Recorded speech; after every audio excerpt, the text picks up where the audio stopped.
कुलस्ते और कैलाश विजयवर्गीय जैसे दिग्गजों का नाम इस सूची में शामिल है। मध्य प्रदेश विधानसभा चुनाव के लिए बीजेपी ने दूसरी लिस्ट जारी कर दी है।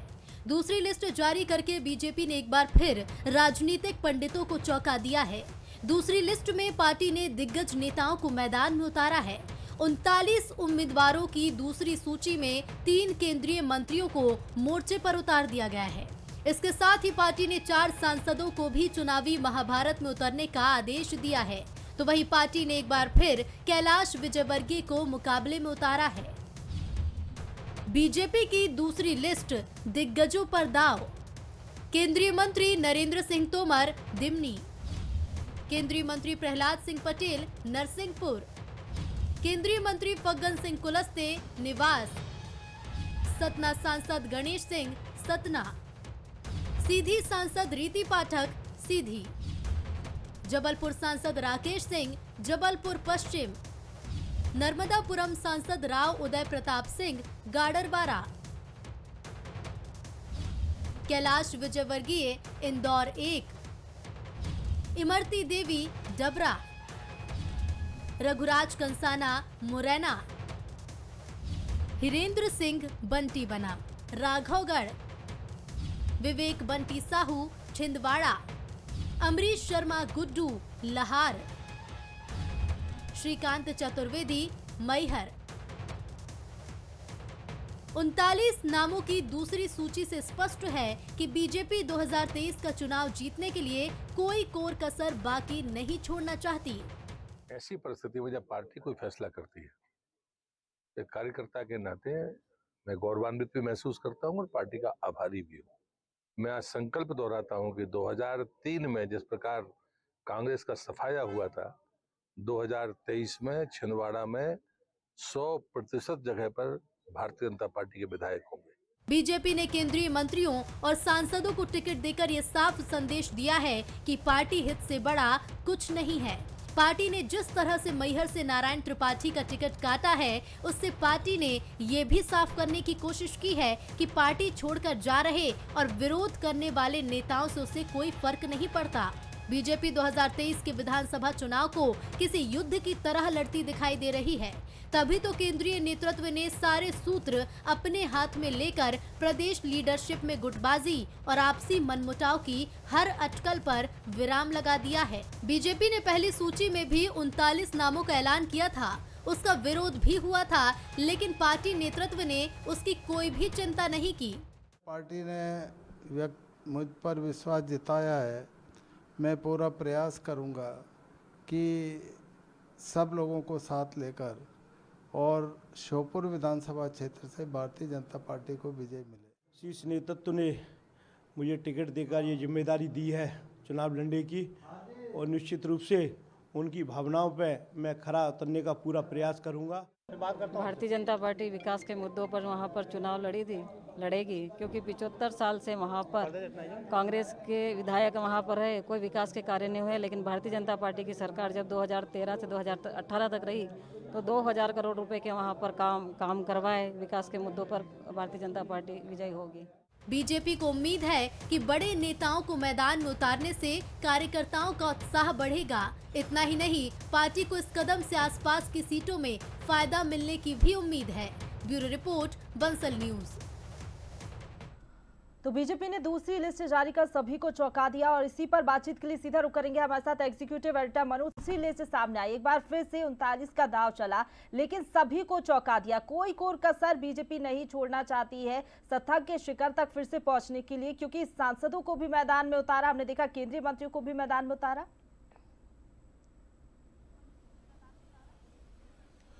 देखिए, निश्चित रूप से भारतीय जनता पार्टी के बारे में कहा भी जाता, खासकर वर्तमान की पार्टी में वो कब क्या होगा और किसका होगा ये तो दो ही लोग जानते हैं। एक कहावत है, ऐसा कहा जाता रहा। और कल जब भारतीय जनता पार्टी की देर रात सूची आई तो उसमें बहुत स्पष्ट हो गया। 7 सांसद जिसमें से 3 तो मंत्री, केंद्रीय मंत्री, जिनको मैदान में उतारा, जिसका जिक्र हम लगातार कर रहे हैं। लेकिन इसके पीछे आप देखिएगा कि भारतीय जनता पार्टी ने जो नारा दिया है 100 अब की बार 150 पार, तो उसी को लेकर पूरा चुनाव आप देखिए कि जिस तरह गुजरात में 156 सीटें लेकर भारतीय जनता पार्टी आई है, मोदी का 7वां दौरा हुआ है, लगातार अमित शाह आते रहे, तो एक तरह से एक बड़ा मैसेज देने की तैयारी है भारतीय जनता पार्टी की कि 150 का जो टारगेट दिया है उसको हम अचीव कर पाए। इसीलिए तमाम वरिष्ठ नेताओं पर दांव लगा दिया। इससे 2 तरह के मैसेज जाएंगे, जैसे महाकौशल से यदि राकेश सिंह और प्रहलाद पटेल मैदान में है तो वो उस क्षेत्र को संभाल पाएंगे, कई सीटों को प्रभावित करेंगे, उसका लाभ सीधा भारतीय जनता पार्टी को मिलेगा।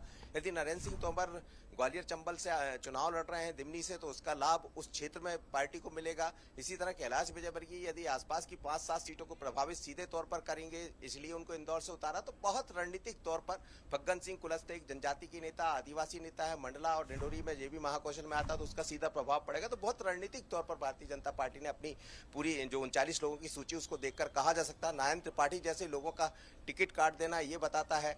सिंधिया के 4 से ज्यादा लोगों को मौका दिया गया, यानी ये भी एक बड़ा मैसेज देने का प्रयास किया गया है कि हम जिसको लेकर आते हैं उसको निभाते भी हैं। तो इसमें बहुत ऐसे मैसेज है, लेकिन बड़ा मैसेज भारतीय जनता पार्टी का सीधा है कि 150 अब की बार 150 पार। लेकिन इसी मुद्दे पर भारतीय जनता पार्टी के प्रदेश अध्यक्ष अभी क्या कह रहे हैं, बने रहिए प्रशंसा और जय आप मेरे साथ, मैं सीधी बात कर लेते हैं इस समय क्या कह रहे हैं सुन लीजिए। भारतीय जनता पार्टी के प्रदेश अध्यक्ष V D Sharma, press conference चल रही जी।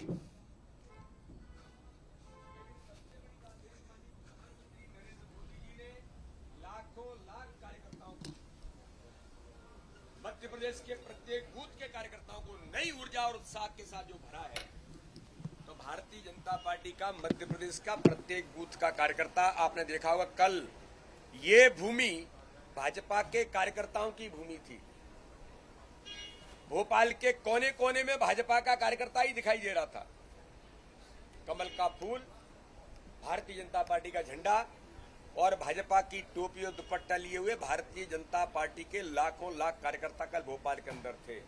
माननीय प्रधानमंत्री जी के उद्बोधन में उन्होंने जो नई ऊर्जा का संचार किया है और प्रत्येक बूथ पर विजय का संकल्प माननीय प्रधानमंत्री जी ने दिलाया है, उस संकल्प को लेकर मेरा बूथ सबसे मजबूत के अभियान में हमारे काम को ताकत देने का माननीय प्रधानमंत्री ने हमें टास्क दिया था।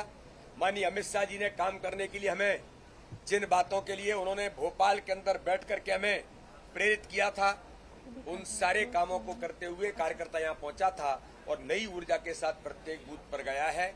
माननीय प्रधानमंत्री ने संकल्प दिलाया प्रत्येक बूथ पर चुनाव जीतना है, 50% वोट का संकल्प और प्रत्येक बूथ पर चुनाव जीतने का संकल्प माननीय प्रधानमंत्री जी ने जो हम सब कार्यकर्ताओं को नई ऊर्जा का संचार किया है, उसके आधार पर भारतीय जनता पार्टी के कार्यकर्ता मैदान में उतरे हैं।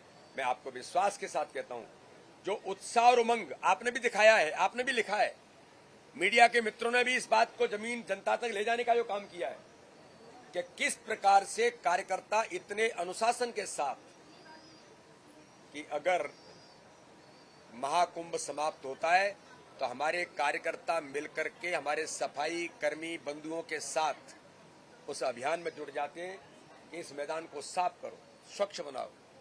ये भारतीय जनता पार्टी है और पूरे मध्य प्रदेश के कोने कोने से रात सुबह 5 बजे लोग आना शुरू हो गए थे। तो इसलिए मैं पूरे माननीय प्रधानमंत्री जी का धन्यवाद तो मैं करता ही हूं।